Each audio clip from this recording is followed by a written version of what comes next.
prireditvi Svetovne mreže Univerze v Ljubljani, Znanost za vse, predstavitve dosežkov članic in članic SMUL.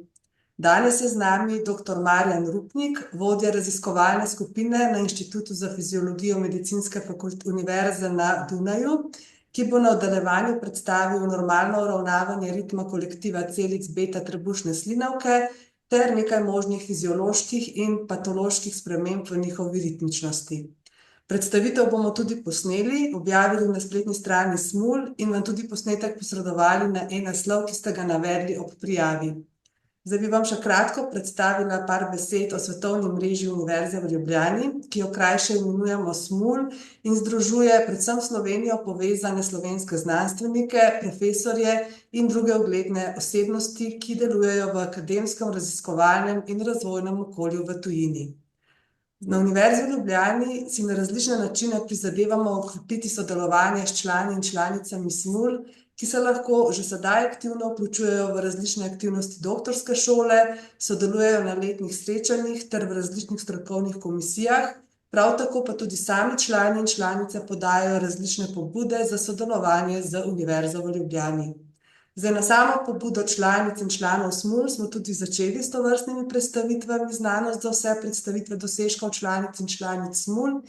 Prav tako pa smo v letošnjem letu tudi prvič organizirali mednarodno konferenco SMUL, ki je bila posvečena odprti diskusiji o pomenu in vrednosti znanja in univerze v družbi ter vprašanju na temo privabljanja uspešnih slovenskih strokovnjakov k vrnitvi v Slovenijo.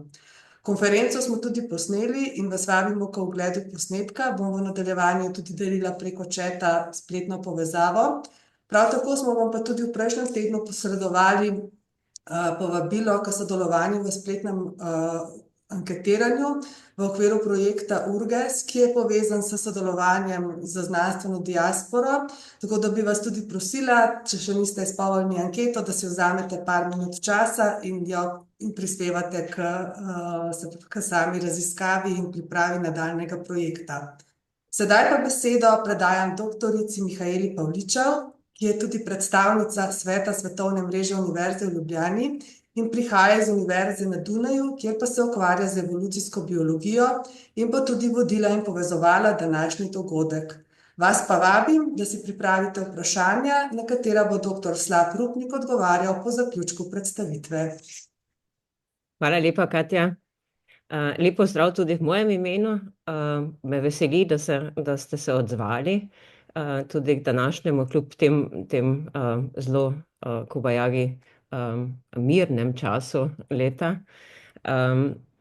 Zelo pomembno je, mislim, da imamo te sestanke in hvala, da soustvarjate našo intelektualno sredino. Danes imam posebno veselje predstaviti mojega kolega tukaj na Dunaju, dr. Rupnika. Dr. Rupnik je promoviral v Ljubljani iz celične fiziologije, se potem razen vseh drugih raziskovalnih bivanj odpravil na Max Planck inštitut za biofizično kemijo in po enem vmesnem času dela z mislim, da možganskimi rezinami, tudi na Japonskem, se začel osredotočati na delo na fiziologiji trebušne slinavke, o kateri bo tudi povedal danes. 2005 se je potem vrnil v Slovenijo za nekaj časa, bil predstojnik fiziologije na Medicinski fakulteti v Mariboru in od 2014 potem na Dunaj, kjer na Medicinski univerzi vodi svojo skupino, ki dela na fiziologiji trebušne slinavke. Kar se meni zdi posebej tipično pri dr. Rupniku je, da včasih, ko postavljamo vprašanja, je treba stopiti nazaj in se vprašati, če so metode, ki obstajajo, res tiste, ki lahko odgovorijo naše vprašanje, ali je treba mogoče vmes narediti par korakov, si prirediti metode, vključiti tudi v njegovem primeru, mislim, na biofiziko in potem z mnogo večjim uspehom odgovarjati vprašanja, ki smo se jih zastavili. Marjan, prosim, podij je tvoj. Hvala, Mihaela. Me zelo, zelo veseli, da sem danes tukaj in lahko predstavljam svoje delo. Moram samo odpreti tole. Ok, sem bom pogledal, če je bilo v redu. Ja, super. Moram dati še na prvo prezentacijo. Takole.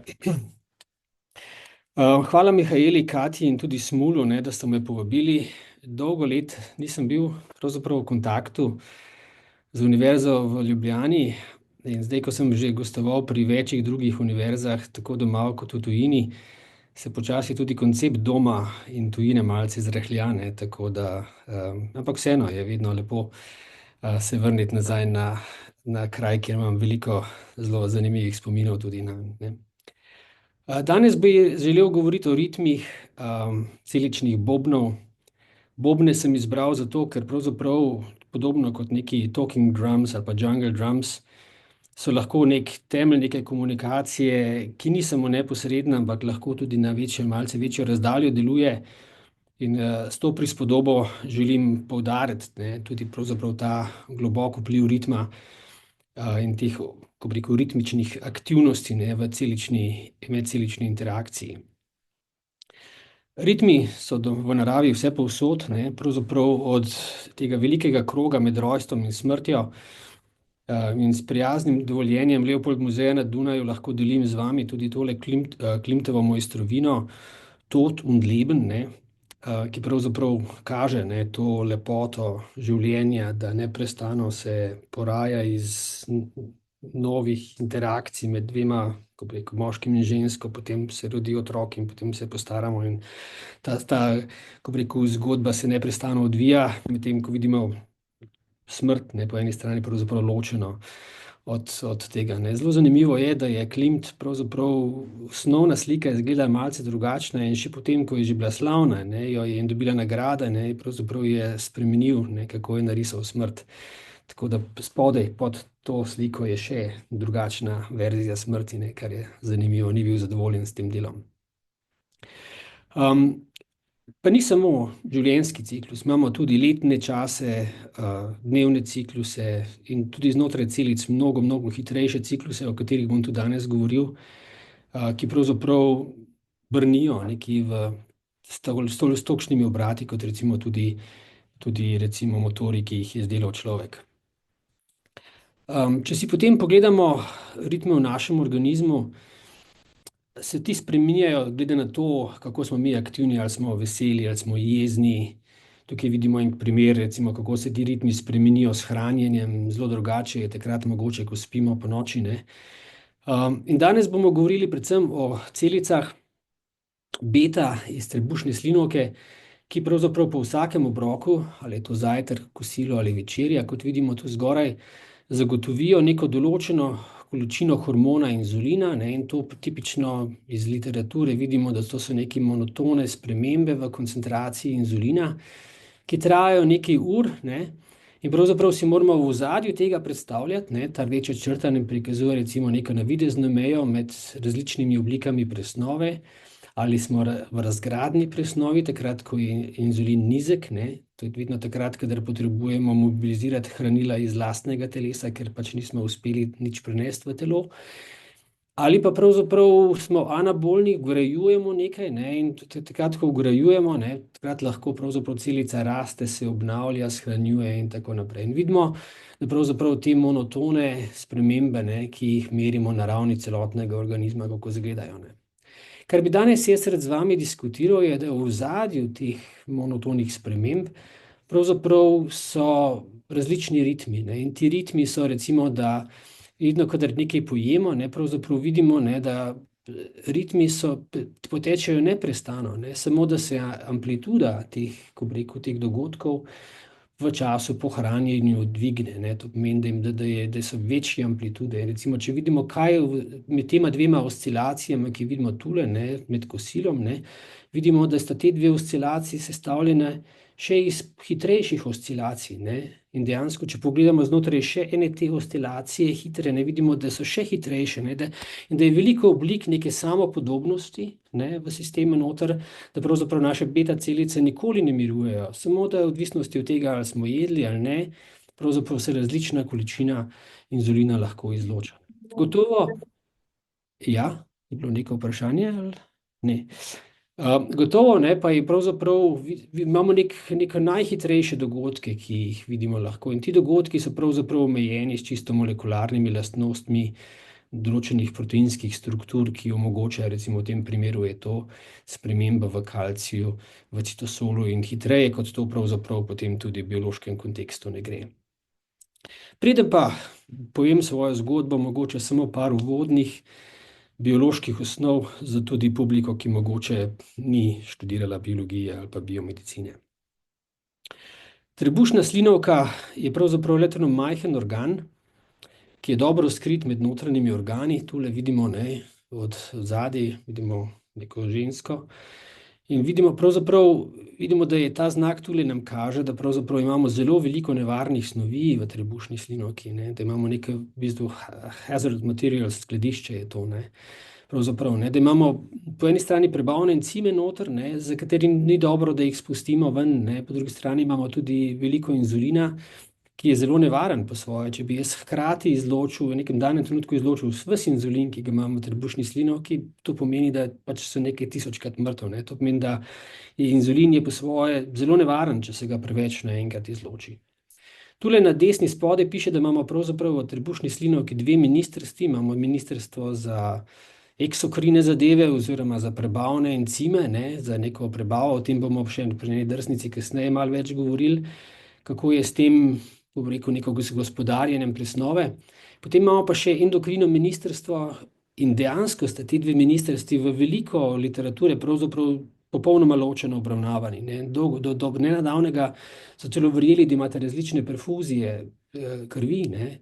Smo pokazali šele lani, da pravzaprav to ni res, ne, da imata del integriranega seveda sistema in da tudi med sabo dosti več sodelujeta, kot smo najprej to doumeli, ne.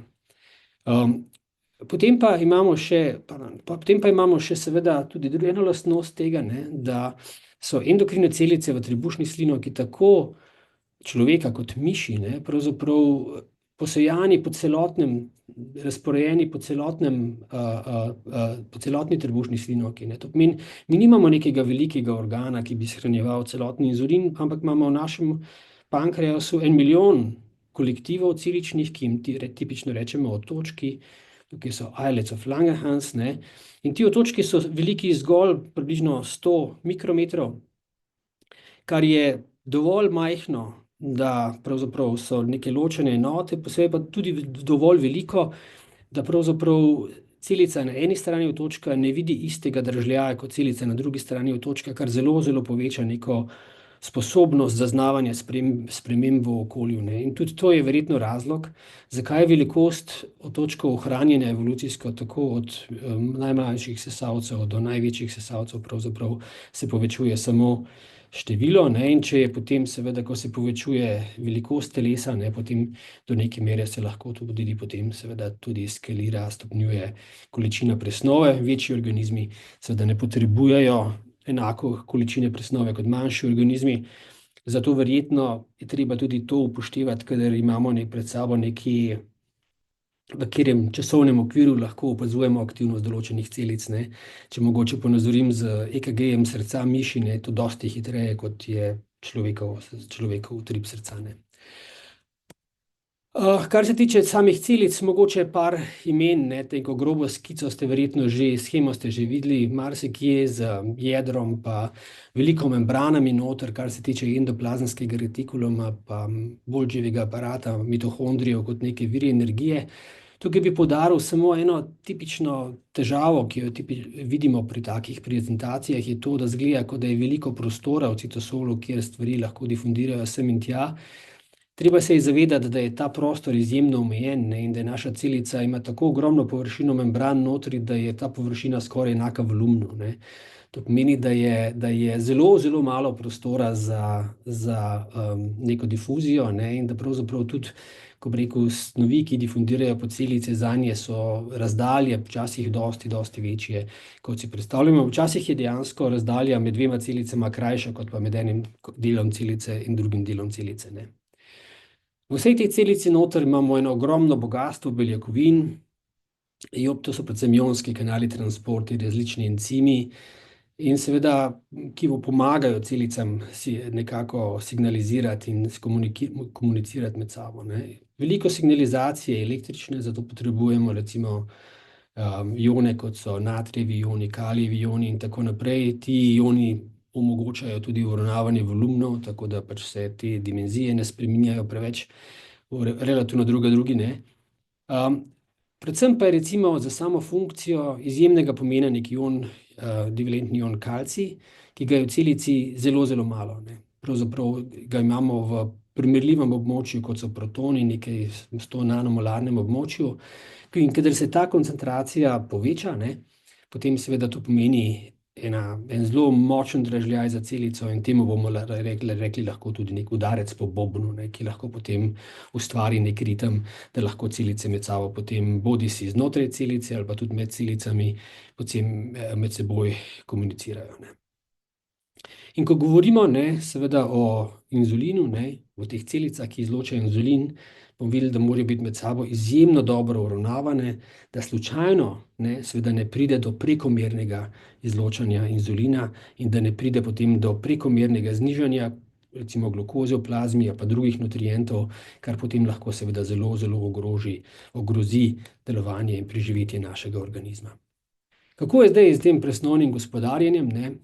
Pravzaprav pankreas igra zelo osrednjo vlogo, ne. Če recimo poskušam razumeti to iz čisto ekonomskega stališča, kar se tiče proizvodnje, distribucije, porabe in na koncu lahko še nekaj rečemo o samem ekonomskem sistemu, ki vlada v našem organizmu, potem vidimo, da kakšna je ključna vloga trebušne slinavke pri tem, ne. Mi moramo najprej pravzaprav z eksokrinem pankreasom, ne, izločiti neke prebavne encime. In ti prebavni encimi pravzaprav omogočajo dejansko izkoriščanje virov, absorpcijo glukoze, aminokislin. Pravzaprav pri absorpciji maščob moramo celo uporabiti neko novo tehnologijo, da lahko pravzaprav enterociti maščobe tako predelajo, da se potem lahko absorbirajo iz črevesja, ne. Ni tako enostavno, ne. Po drugi strani, ne, pa potem recimo hormoni, kot so glukagon, inzulin iz endokrinega dela trebušne slinavke, potem uravnavajo distribucijo teh nutrientov, ne, vedno, ko je glukagon visok, potem smo bolj mogoče v tem smislu lahko prihaja do distribucije, ko bi rekel, nutrientov, ki jih s tem povečamo količino razpoložljivih nutrientov. Če je visok inzulin, ne, potem te nutriente tipično pospravljamo v celice, da se celica potem lahko nekako deluje. In če je preveč inzulina, ne, potem lahko, da nam začne v krvi zmanjkovati glukoze, in kar je nekaj zelo, ko bi rekel, kontroverznega, protislovnega, ne. Mi se vedno govorimo recimo pri sladkorni bolezni, da je premalo inzulina, ampak je za naše telo dosti večji problem takrat, ko v plazmi ni glukoza dovolj, ne. Namreč, ne, tukaj na desni strani vidite, da velika večina naših celic, ne, to so predvsem celice v krvi, ki jih je tako večina, ne, če pogledamo tukaj po številu, ne, pravzaprav jejo samo glukozo, ne, in kot take pravzaprav so zelo, zelo odvisne od neprestane razpoložljivosti glukoze, in če glukoza pade pod neko določeno vrednost, recimo pod nek transportni maksimum za transporter, ki tipično hrani te eritrocite, ne, potem seveda lahko zelo, zelo omejimo tudi samo funkcijo teh celic, ne. In da se to nikoli ne zgodi, imamo mi dosti več hormonov, ki nam poskušajo dvigniti glukozo v naši plazmi, kot pa en hormon inzulin, ki pravzaprav ga uporabljamo tipično pri terapiji zniževanja glukoze v plazmi, ne. To je zelo, zelo redko, da je v naravnem okolju seveda problem v tem, da bi imeli mi preveč glukoze. In kako lahko, da celice udarjajo po bobnih, ne, in nekako med sabo titrirajo pravo koncentracijo inzulina, o tem se bomo danes poskušali ukvarjati, ne, pri današnjem predavanju. Kar se pa tiče ekonomskega sistema, ki vlada v našem organizmu, ne, bistvu ta ekonomski sistem temelji na odgovornih in na komunikativnih lokalnih skupnostih, ne. Tako jih nekako opisuje tudi ameriški filozof Daniel Dennett. Drugače pa je v osnovi to zelo represiven sistem, ne. To pomeni, zelo spominja na velikega brata, kar se tiče samega uravnavanja.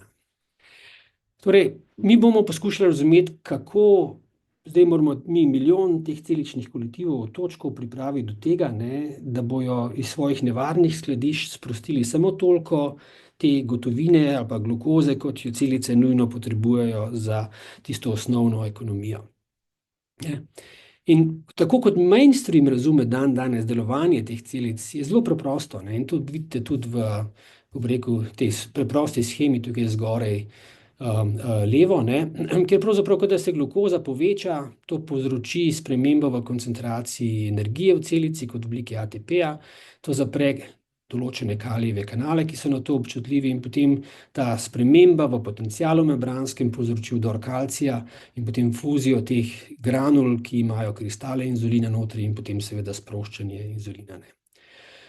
Na ta način naj bi se beta celice aktivirale, na podoben način se aktivirajo sinapse, to izgleda zelo en princip vse ali nič, ne, ki ima samo pač neko izklopljeno stanje, neko priklopljeno stanje. Zelo po svoje tako ozko dinamično območje, ne.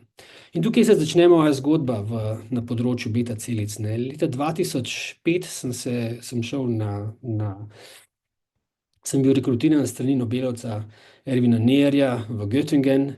To sem jaz pred 25 leti, to je nekaj velikanov ko bi rekel, sodobnikov na področju fiziologije beta celic, kot Fran Ashcroft iz Oxforda, Patrick Rossman, takrat je bil v Lundu, tole je Klaas Wollheim, ne, in to je moj mentor, doktorski mentor iz Univerze v Ljubljani, profesor Robert Zorec, ki je bil tudi del evropskega projekta, ki smo ga takrat naredili, in moja zelo preprosta naloga takrat je bila, da pravzaprav na enem zelo nišnem modelu, ki sem se ga naučil na Japonskem, v Tokiu, pravzaprav pokažem, da je tudi v teh bolj in situ pogojih pravzaprav zgodba popolnoma enaka, kot je bila na izoliranih sistemih, izoliranih celicah in tako naprej, ne.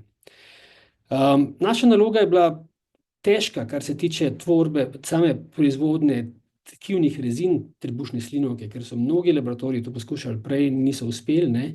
Lažji del je bilo pač seveda, se je izgledalo to, da bomo ponovili to zgodbo, ki smo jo morali ponoviti, ne.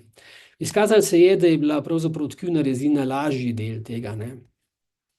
In da pravzaprav imamo lahko pogoje, ker pač so te rezine dovolj debele, da celice preživijo, lahko vidimo živčne strukture noter, lahko tudi izoliramo, bom rekel, kakšno patofiziologijo, to je iz ko bi rekel, non-obese diabetic mouse modela, kjer vidimo, da lahko hkrati z endokrinim tkivom izoliramo tudi tkivo, ki je, ko bi rekel, kjer so te limfatične celice noter, ne. In pravzaprav ne porušimo strukturo, kot bi jo porušili, če bi izolirali ta sistem, ne. Mi lahko naenkrat namesto nekih izoliranih celic pravzaprav preučujemo bolj manj in situ razmere z in situ občutljivostmi na normalne nevrotransmiterje in tako naprej. In seveda v tem kontekstu, v tej niši smo želeli zelo preprosto ponoviti to, kar je bilo prej že znano na celicah beta, ne. Bilo je pa nekaj problemov, ne, in ti osnovni problemi so bili prvič ta, da pravzaprav se občutljivost od ATP odvisnih kalijevih kanalov na ATP so bile v našem sistemu neprimerno drugačne kot pa v izoliranem sistemu, ne. Naše celice se niso zapirale tako hitro z ATP-jem, kot so se tiste, ki so bile izolirane. Drugi del zgodbe je to, da so bili ti kanali občutljivi na kalcij, ne, vse, kar poveča kalcij, recimo nek acetilholin preko IP3 receptorjev, o tem bomo še kasneje danes govorili, ali pa karkoli spremeni presnovo, ne, pravzaprav lahko zelo, zelo modificira, ali so ti kanali zaprti ali odprti, ne. To lahko seveda zelo zamegli potem celotno zgodbo, če teh parametrov ne kontroliramo, ne. In še zadnja stvar, ki je bila problematična, je to, da pravzaprav so beta celice ene zelo redkih celic, kjer koncentracija glukoze v zunajceličnem prostoru določa, koliko imajo kalcija v kalcija v endoplazmskem retikulumu, ne. To pomeni, če mi držimo celice pri zelo nizki glukozi, zato da bi jih ne bi bile preveč aktivne in pravzaprav s tem spraznimo tudi kalcij iz organelov, ne. In če jih potem stimuliramo na nek način, potem seveda ne moramo dobiti neke signalizacije, ki bi bila značilna za sam organel, ne. In ko pa se premaknemo proti višjim koncentracijam glukoze, recimo 6 glukoze pri miših še vedno ne pripelje do aktivacije, ne, potem pa se tudi organel napolni in lahko potem študiramo tudi različne procese, ki potekajo s sproščanjem, preko sproščanja kalcija iz notraceličnih rezerv, tako kot se dogaja v mišicah in kakršnih drugih organih, živčnih celicah, recimo, ne. To pomeni, da ta osnovna zgodba s temi KATP kanali, ne, pravzaprav ni občutljiva samo na ATP, ampak tudi na presnovne in na druge vire kalcija, tako da niso tako enoznačni ti procesi. Druga neskladja so bila predvsem povezana to, da je struktura izoliranih celic, ne, in izoliranih celic v izoliranih otočkih popolnoma drugačna in da imajo celice v rezinah, ne, pravzaprav zelo drugačno strukturo, ne, ki je pravzaprav nekaj, kar je podobno Voronojevi teselaciji, ne, in to zelo pomeni, da so optimizirane za medcelično komunikacijo, da imajo boljše delitev resursov, da se lahko tudi lažje prostorsko segregirajo, kar je pomembno za senzorično funkcijo, ne. In še en problem smo imeli v starih časih, je to, da je bilo večino indikatorjev, s katerimi smo lahko merili na znotrajcelični kalcij, je bilo pravzaprav občutljivo na kalcij v malce napačnem območju, ne. Pravzaprav so bili to visoko afinitetni indikatorji, ki so kalcij preveč močno držali, tako da pravzaprav nekih sprememb v tistem bolj fiziološkem delu pravzaprav nismo mogli videti, ne. In zato smo tudi rezultati, ki so bili čisto v redu, ne, so bili zato dostikrat pogosto napačno interpretirani in tudi recimo razlike v učinku različnih koncentracij glukoze, tukaj imam 8, 9, 12, pravzaprav se z klasičnimi meritvami nikoli niso pokazale, da gre za večje amplitude sprememb kalcija v citosolu, ne, kar smo mi pokazali potem, da s temi nizkoafinitetnimi indikatorji seveda to se dosti lažje pokaže. Preden začnem še bolj govoriti o delu naše celice, o delu naših celic, seveda moram predstaviti ljudi, ki so naredili te poskuse, ne. Predvsem sta bila to, kar bom danes kazal, sta bila predvsem Johannes in Sandra, tudi Nastja. Celotno analizo je postavil Srdjan, dokler je bil pri nas, to je data scientist, in seveda veliko modeliranja smo delali skupaj z profesorjem Korošakom iz Univerze v Mariboru, da smo lahko te stvari delali, ne. Potem imamo še celo vrsto sodelavcev, še posebej sodelovanje v okviru NIH granta z Univerzo v Indianapolisu, nas je zelo daleč potegnilo, ne, in potem še celo vrsto drugih sodeloval.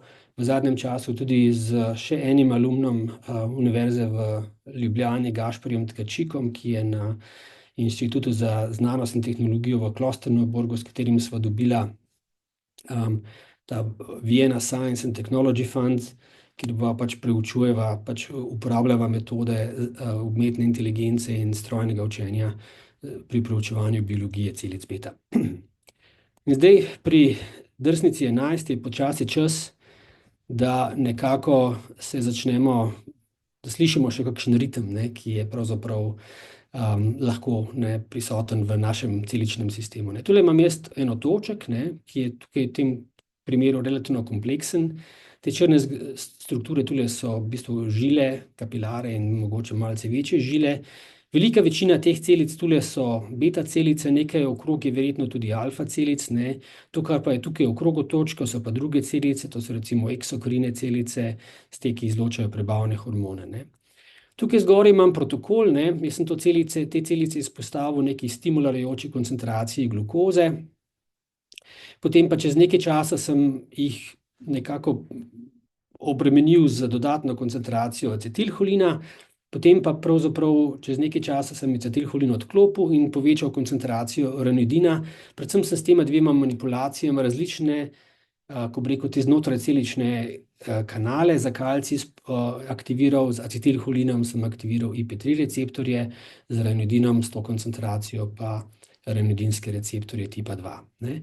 In videli bomo, ne, da se ta, ko bi rekel, glasba, ne, ki se bo odvijala v tem času, se bo spremenila. Najprej bomo imeli tak zelo lep ritem, ne, ki ga bo glukoza odpostavila, ne, in ko bo potem prijela, ko bomo skočili v acetilholinsko stimulacijo, bo ta, ko bi rekel, sama stimulacija dosti bolj naključna, ne, pravzaprav hitrejša, ne, zmedena, ne, in potem bomo nekako to zmedo popravili potem s tem, da bomo dodali neko stimulatorno koncentracijo ranitidina, ne.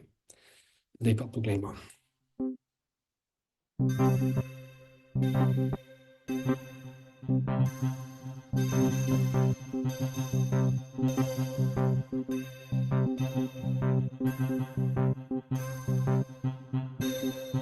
Ok, preklop, metale, drugačni, aktivnost, ne. In skočimo spet v ranitidin, ne, kako se ta aktivnost zopet nekako padla. V redu, ne, in če poskušamo zdaj vizualizirati, ne, to samo zgodbo bomo kasnili. Če poskušamo vizualizirati to, ne, seveda je to ni enostavno. Zato smo potrebovali pomoč data znanstvenika, ne, podatkovnega znanstvenika, ki nam je iz teh filmov, ne, pravzaprav omogočil, da smo avtomatsko potem nekako dojeli, kje so posamezne celice, iz posameznih celic potem izolirali spremembe in potem iz teh sprememb potem izločili tudi različne dogodke, relativno različno dolge, ne, in to potem lahko prikažemo kot nek tak raster plot, ne. In če poskušamo vizualizirati potem ta poskus, ne, vidimo, da glukoza na začetku rabi nekaj časa, da se sinhronizira, potem se ti ritmi sinhronizirajo. Ta ritem se zelo, zelo poruši zaradi visoke koncentracije acetilholina. Nekatere celice nehajo delati, nekatere delajo hitrejše, ampak s krajšimi dražljaji, ne. Potem pa, ko odklopimo acetilholin in damo ranitidin, ne, pravzaprav nekako do neke mere lahko vzpostavimo tisti osnovni ritem nazaj, ne. In mi lahko seveda, ko analiziramo te dogodke, ne vidimo, da lahko... Sem bil na enem dogodku, tako da ti kar me nič ne motiš. Tele je Rupnik, veš, kaj je ta iz medicinske. V redu. Zdajle imamo tukaj analizo dogodkov. Vidimo, da lahko mi celice v protokolu zaporedno obremenjujemo večkrat in da imamo zelo različne dogodke. Imamo take dolge dogodke na začetku, to pomeni, da so dolgi približno 100 sekund, dolžino merimo kot neko polovično širino, ne. In ta half-width tule kaže, da so ti dogodki lahko zelo, zelo dolgi, ne. Ampak da je na vrhu teh dogodkov so potem še hitrejši dogodki. In če pogledam potem par teh dogodkov, pa jih potem pozumiram noter, ne, vidim, da so tudi ti sestavljeni iz večjih krajših dogodkov. To pomeni, da te veliko samopodobnosti je tukaj zelo, zelo veliko in da pravzaprav vse, kar vidimo, te oscilacije v naših otočkih, pravzaprav med celicami so rezultat nekih osnovnih, ko bi rekel, aktivnostnih, nekaj osnovnega dogodka, ki se potem časovno med sabo seštevajo, ne, in potem lahko dobimo zelo različne te valove in ritme, ki jih potem smo tudi prej si slišali, ne. In na podlagi teh podatkov, tukaj nimam časa, da bi šel v res podrobnosti, nekaj si lahko preberete v teh člankih, ki so tukaj navedene, vidimo, da pravzaprav poleg te osnovne strukture, ne, aktivacije kalcijevega vdora skozi napetost odvisne kalcijeve kanale, imamo seveda lahko tudi kalcij, ki prihajajo iz znotraj celičnih rezerv, bodisi preko IP3 receptorjev, kot bi bilo del neke cefalne faze, recimo pri jedi, to že po Pavlu vemo, ne, da se slinimo takrat, ko pomislimo na hrano, ne, in to je podoben del, ko bi rekel, tudi aktivacije, ki se lahko tudi na ravni trebušne slinavke odvija. Imamo tudi drugo možnost, recimo ranitidinski receptorji tipa 2, ki jih tipično najdemo v srcu in jih najdemo tule tudi v samih beta celicah, ne. Pravzaprav vidimo, da ATP aktivira marsikaj v naših celicah, poleg tega, da blokira od ATP odvisne kalijeve kanale, lahko seveda tudi direktno aktivira ranitidinske receptorje, lahko aktivira SERCA, transporter za kalcij, ne, in tako naprej. Tako da teh je zelo, zelo veliko možnosti, ne. Vsi ti receptorji se lahko tudi posttranslacijsko modificirajo, bodisi z proteinsko kinazo A ali pa s kakšno drugo kinazo, ne, to pomeni, da se njihova funkcija lahko dramatično spremeni zaradi tega in seveda ti kanali med sabo tudi sodelujejo, ne. To pomeni, če jaz zaprem ne, farmakološko IP3 receptorje, potem po kalcij skozi te receptorje tukaj špricov. Zelo podobno, ne, kot se to zgodi, če jaz imam nek interaktivni vodnjak, tako kot je primer tega Hochstrahlbrunnen tukaj na Dunaju, ki nas neprestano opominja, kako dobro vodo pijemo na Dunaju, ne, iz Alp direktno, ne, in seveda tukaj vidimo te različne curke, ne, ki so lahko nizkotlačni, visokotlačni in seveda, ko zapiramo jih selektivno ene in druge, potem ti med sabo se lahko seveda interagirajo, ne. In tak, ko bi rekel, vodnjak, ne, poganjati, ne, verjetno je to krmiljenje tega, ne, ni preveč enostavno in seveda naše trenutne predstave o tem, kaj krmili naše celice, so zelo preproste po svoje, ne. Ta vodnjak je recimo ta del tule, ne, endoplazmski retikulum, in kaj ga dejansko krmili, ne, pravzaprav imamo zelo, zelo preprosto predstavo in tukaj smo mi naredili zelo velik napredek s tem, da smo pač preučevali tudi vlogo teh znotrajceličnih kalcijevih receptorjev. Naučili smo se veliko stvari v zvezi s tem, ne, in prva stvar je to, da imamo mi veliko dimenzij, ne, kje lahko krmilimo nek tak dogodek, kot je tule, ne. Najprej bom pokazal eno zgodbo tule, ne, to smo si že pogledali. Če imamo 8 milimolov glukoze, s katerim stimuliramo tak otoček, lahko zelo, zelo spremenimo aktivnost, če aktiviramo IP3 receptorje, ne, v teh celicah noter, ne. Ampak če jaz izmerim veliko celic, ne, potem vidim, ali pa veliko otočkov, ne, pravzaprav vidim, da pri nekaterih celicah se poveča frekvenca, ne, če normaliziram na začetno stanje samo pri 8 glukoze, pri drugih se ne zgodi nič kaj, ne, in pri tetih pravzaprav lahko pride tudi do zmanjšane frekvence po tem, ko sem dodal acetilholin, ne. In to se zgodi tudi pri drugih IP3, ko bi rekel, teh ligandih, ki so vezani preko GQ signalizacije in IP3 signalizacije, kot so recimo vazopresinski receptorji, ne, direktno z vazopresinom, z bolj specifičnimi agonisti in to naprej. Vidimo, da predvsem za specifičnimi ligandi dobimo zelo veliko sipanje različnih odgovorov, ne. In vzrok za to seveda je to, da je sama glukozna aktivacija zelo, zelo linearna in da spominja na to, da ko jaz recimo spuščam tele pnevmatike po hribu, ne, v dolino noter, ne, se pravzaprav te pnevmatike, če je ta pokrajina zelo razgibana, ne, potem lahko ustavi že nekje na hribu, lahko se ustavi na dnu, lahko pa že spleza na drugo stran, ne, in potem, če imam možnost še enkrat to, ne, pnevmatiko potem pognati naprej, se bo ta pnevmatika speljala navzdol, se ne bo nič spremenilo ali pa celo šla nazaj, ne. In nekaj podobnega mi vidimo tudi ko bi rekel, v naši signalizaciji, glukozni signalizaciji noter. To pomeni, stimulacija z acetilholinom bo naredila to, odkar je možno narediti v nekem začetnem stanju, do kamor je pač glukoza pripeljala to osnovno aktivacijo, ne. In če potem želim res razumeti, kaj se v mojem otočku, v katerem stanju se moj otoček, da ga nahaja, potem moram narediti celoten poskus tako, da pravzaprav poženem celotno rampo, ne, celotno, ko bi rekel, različne koncentracije takega liganda, kot je arginin vazopresin, temu rečemo tudi antidiuretični hormon lahko, ne.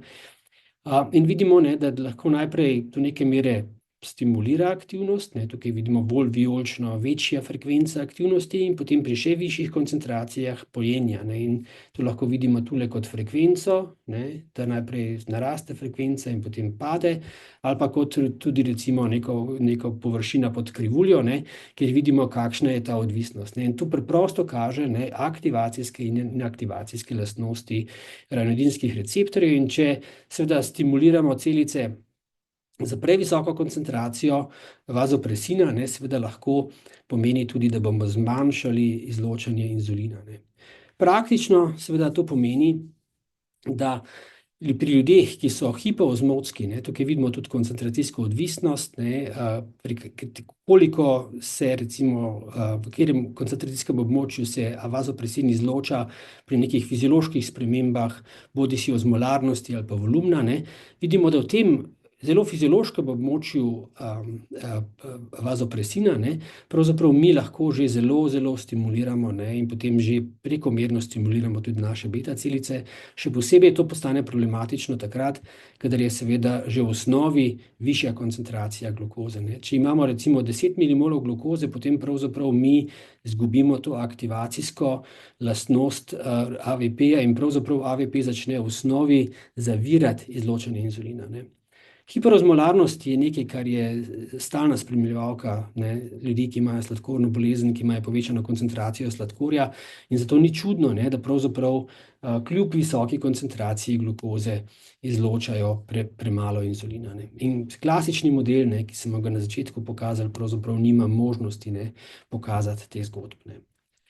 Če zaključim predavanje današnje, ne, pravzaprav vidimo, da je to neprestano bobnanje, ne, oziroma to spremembe znotraj celične koncentracije kalcija, ki se časovno samopodobno sešteva in s tem pridobi na amplitudi in potem lahko preskoči v neko območje, ki lahko že potem pomeni neko značilno spremembo inzulina in preklop na ogradno presnovo, ne, da je pravzaprav v osnovi vsega tega imamo v ozadju delovanje znotraj celičnih IP3 receptorjev in rejnodinskih receptorjev dosti bolj kot pa tistih klasični model kaže, kjer imamo pravzaprav samo neke od napetosti odvisne kalcijeve kanale, podobno kot si pri sinapsah, ne. In nam to pomeni to, da pravzaprav imamo dosti večjo neko dinamično območje, kjer te celice lahko delujejo, ker so zelo, zelo različni vzorci, zelo različni kompleksni vzorci aktivnosti lahko nastajajo zaradi teh interakcij med IP3 in rejnodinskimi receptorji, ne.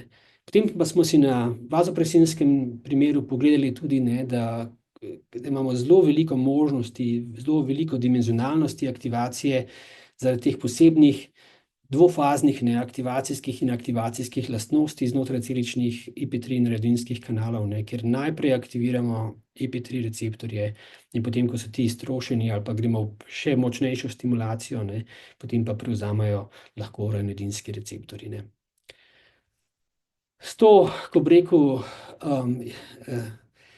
shemo, ne, sliko, ki sem jo generiral seveda z umetno inteligenco v Klimtovem stilu, pravzaprav sem poskušal pokazati, ne, da je že dobro, ne, da včasih splezamo na ramena naših velikanov pred nami in si poskušamo razgledati okrog nas. Samo je treba pa tudi razumeti, ne, da sama prisotnost velikanov, ne, še ne pomeni, da imamo veliko razgleda in tudi jih moramo razumeti, da vemo, katero smer gledajo, kaj počnejo, kako razmišljajo, da lahko potem seveda prihajamo do novih spoznanj. In še čisto na koncu, ne, to pa je zadnji Klimt za danes, ne, tale je pravzaprav skoraj čisto Klimt, ne, ker namreč original je bil narejen za univerzo na Dunaju. V bistvu je bila na žalost za takratne razmere slika malce preveč eksplicitna, ne, in seveda je univerza potem to zavrnila. Potem seveda v času nacizma se je to pokradlo malo, ne, na žalost tudi zgorelo potem, ne. Potem pa je na srečo zdaj z pomočjo umetne inteligence in določenih slik iz preteklosti je se lahko ta slika do neke mere rekonstruirala in zdaj krasi pročelje enega raziskovalnega inštituta Ana Špigl tukaj na območju Splošne bolnice na Dunaju, ne. In tukaj je tudi eden od naših logov, ne, Progress for a Healthier Future. S tem bi se jaz zahvalil za danes. Če je kakšno vprašanje, seveda z veseljem tudi odgovorim. Hvala lepa. Lepa hvala, Marjan, to je bilo res interesantno. Mogoče samo kot komentar, potem smatraš delovanje, funkcijo, ki jo navadno proučujemo, ko proučujemo predvsem v sklopu diabetesa, ampak ne samo, kot eno amplifikacijo internega ritma. Ja, gotovo mi z našimi posegi vplivamo na ritem, ne, čeprav, ne, pravzaprav je bilo dobro vedeti, ne, v konkretnih primerih, ne, če je pravzaprav smo v fazi, kjer lahko ritem povečujemo oziroma pač povečujemo nek učinek, ali smo pa mogoče že celo v fazi, ko pravzaprav za dodajanjem, ne, že zmanjšujemo samo učinkovitost. In to je dostikrat, ne, problem, ne, ker veliko ljudi, ne, ne samo sladkornih ljudi, tudi ljudje, ki so dehidrirani, oziroma ne bi rekel dehidrirani, ki so hiperozmolarni na račun tega, ker premalo pijejo, to je vseeno drugače kot dehidracija, pravzaprav imajo drugačno endokrino funkcijo. Ne? In je ta njihov ritem zelo drugačen, ne, kot pa bi bil sicer, če, ko bi rekel, ko bi rekel, hiperozmolarnosti ne bi bilo. Ne. In je gotovo, sama zgodba nam zelo povečuje območje, kaj mi pravzaprav lahko naredimo tudi z hidracijo, ne, tudi zato, da bomo seveda ojačali delovanje našega endokrinega sistema. Zanimivo. Prosim, če so vprašanja ali enostavno ustno, kar povejte, ali pa napišite v chat. Ja, 2 vprašanji sta bile že v naprej. Tako. Mogoče lahko najprej s tem začnem.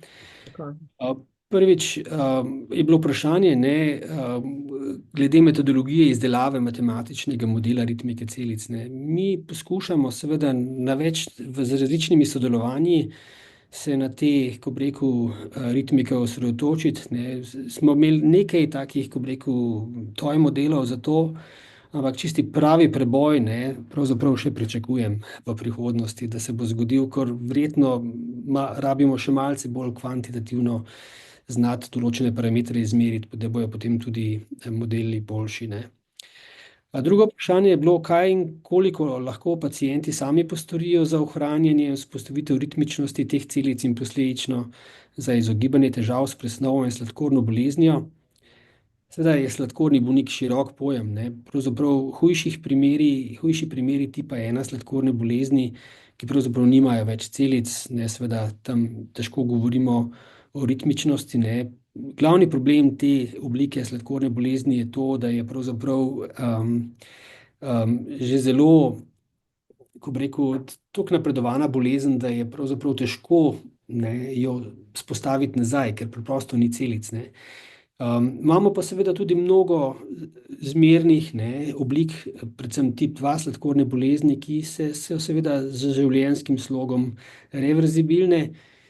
Problem je samo v tem, ne, da pravzaprav najbolj učinkovita metoda je seveda huda omejevanje hrane, ki pa je lahko v različnih okoljih seveda zelo različno sprejeto. Ne. Recimo to, kar je v Angliji lahko zelo, zelo uspešen projekt, ne, ko pravzaprav po 8 tednih ko bi rekel, zauživanja količine hrane, ki je še dovoljena po Ženevski konvenciji, ne, pravzaprav ljudje niso več odvisni od inzulina, izgubijo telesno težo in po 2 letih jih 80% še vedno so avtonomni. Ne.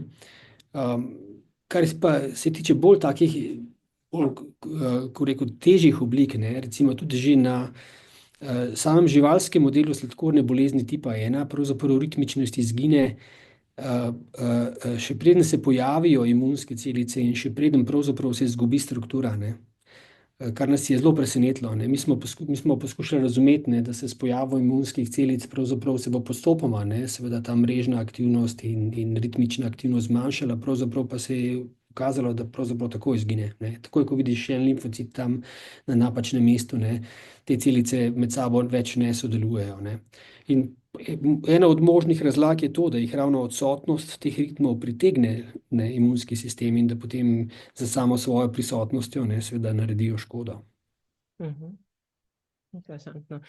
Jaz imam eno vprašanje zate, kar sem že vedno htela vprašati enega celičnega fiziologa, in sicer malo z evolucionarnega stališča. Če kalcij sam po sebi je strup za celice vendar, ne? In celice ga pa uporabljajo za notranjo komunikacijo. To se mi zdi zanimivo opazovanje. Je možno, da je signal nastal zaradi tega, ker so celice pravzaprav tako občutljive na... Ja, mislim, da je celoten trik je v koncentraciji. Ne. Pravzaprav v povprečju na vsakih 100 molekul proteina imamo en ion kalcijev ion, ne. To pomeni, da pravzaprav je to zelo, zelo neverjeten dogodek, da ima protein vezan kalcij. In tudi, ko se najbolj poveča, recimo v nekem tem fiziološkem območju, to je mogoče nekaj mikromolarna koncentracija, je pravzaprav to še vedno, ko bi rekel, zelo kratek čas, in drugič seveda v omejenem obsegu, ne. Smo prostorsko zelo omejena po svoje, ne. Ja, v bistvu podobna negativna regulacija kot si omenil za inzulin, ne. Ja, ja. Zelo pomemben, ampak zelo natančno kontroliran.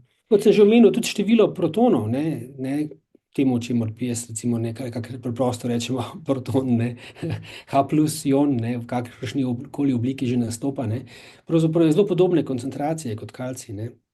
In to pomeni, da je recimo, mi imamo na 2 kvadratna mikrometra v medceličnem prostoru 2 prosta protona, ne. To je v bistvu pa mogoče 6000 fosfolipidnih molekul, ne. Za zelo redki ioni, ne, in seveda zaradi tega imajo tako dramatično vlogo potem, ne. Imamo vedno dosti, če so še kakšna druga vprašanja, prosim, kar javite. Jaz bi mogoče te vprašala še nekaj drugega. Imamo vedno dosti študentov tudi, ki nas poslušajo, oziroma kolegov, ki so mogoče vseeno na začetku karierne poti, če zdaj pogledaš nazaj, pa se spomniš nase, ko si mogoče promoviral ali pa še mogoče celo prej, je kakšen nasvet, ki si bi ga dal zdaj, ko...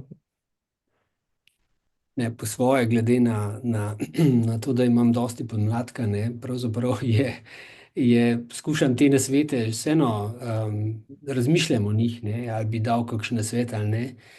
Pravzaprav je težko, ne, je težko se, za nazaj je seveda lahko biti pameten, ne, ampak pravzaprav edino mene, kar mislim, da mene najbolj žene, je, da znam nekako priložnosti, ne, izkoriščati. To pomeni, da je treba znati ovrednotiti, kaj je priložnost, ne, kdaj se splača, ko bi rekel, zajahati nek val, kdaj se splača s kakšnim mlinom boriti, ne, in tako naprej, ne. Tako da to je... Ali pa preprosto, ne, mogoče se tudi preseliti nekam, kjer je teh mlinov manj, ne. Recimo, to je tudi lahko prednost, ne. In pač nekako mi je uspelo do velike meri, ne, seveda, to tudi živeti, ne, ampak seveda se pa lahko življenje vedno drugače obrne. Eno vprašanje imamo, gospa Teodora. Živjo, sicer je gospod Nik tukaj. Pardon, prosim. V bistvu, jaz sem totalni laik, nimam pojma o tej biologiji in te zadevah in vmes, ko sem gledal, to sem tako, poskušam razumeti, vendar za laika, kot sem jaz, je zdaj vprašanje moje glede to, ko ste celicam dodali 2 različni snovi, ko ste pa dobili to reakcijo, ne, ko smo poslušali to glasbo.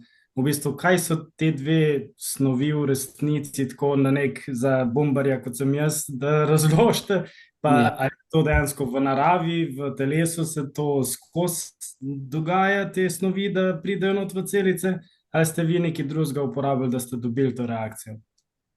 No, mislim, sistem je delno, ko bi rekel, bolj kontroliran, kot bi bil v naravi, ampak osnovni 2 dražljaje sta to glukoza, ne, to, kar se pač zgodi potem, ko bi spil mogoče neko Coca-Colo ali kaj podobnega, ali pa nek kozarec sladke vode, ne. In potem seveda to je tista prva reakcija, ne, kako jaz lahko dobim nek tisti osnovni ritem, ne, ki ga moji otočki znajo proizvajati, ne. Potem pa na podlagi tega sem pa dejansko zelo ojačal nekaj, kar bi se normalno ko bi rekel, nek del vegetativnega živčnega sistema, ne, to je ta, ko bi rekel, parasimpatikus, ki izloča acetilholin, ne, ampak v neki zelo visoki koncentraciji smo dali noter. To pomeni, te 2 sistema se zelo prepletata med sabo, tudi v fizioloških razmerah, ne, in pač mi smo sicer to ekstremno si pokazali, ker pač na začetku nismo razumeli, ne, nismo vedeli, ali da se bo to zgodilo ali ne. Ampak zdaj seveda v nadaljevanju naših raziskav pa pač znamo oceniti, ne, tudi v bolj fizioloških pogojih, kakšna je ta medigra med temi različnimi sistemi, ne. Glukoza po eni strani aktivira oba sistema, IP3 in ranitidin, jaz pa potem lahko z ostalimi, lahko potem osamim samo enega, ne, in potem lahko bolj v izolaciji študiram, kaj se s tem dogaja, ne. Okay, to acetilholin je v bistvu del inzulina? Acetilholin ne, je nevroprenašalec, živčni prenašalec, ne, ki ga imamo mi takrat, kadar želimo nekaj prebavljati, ne, recimo. In acetilholin je takrat, če greste recimo v gostilno, ne, pa naročite hrano, pa na ta kar pozabi, ne, ste potem čez 20 minut sitni, ne.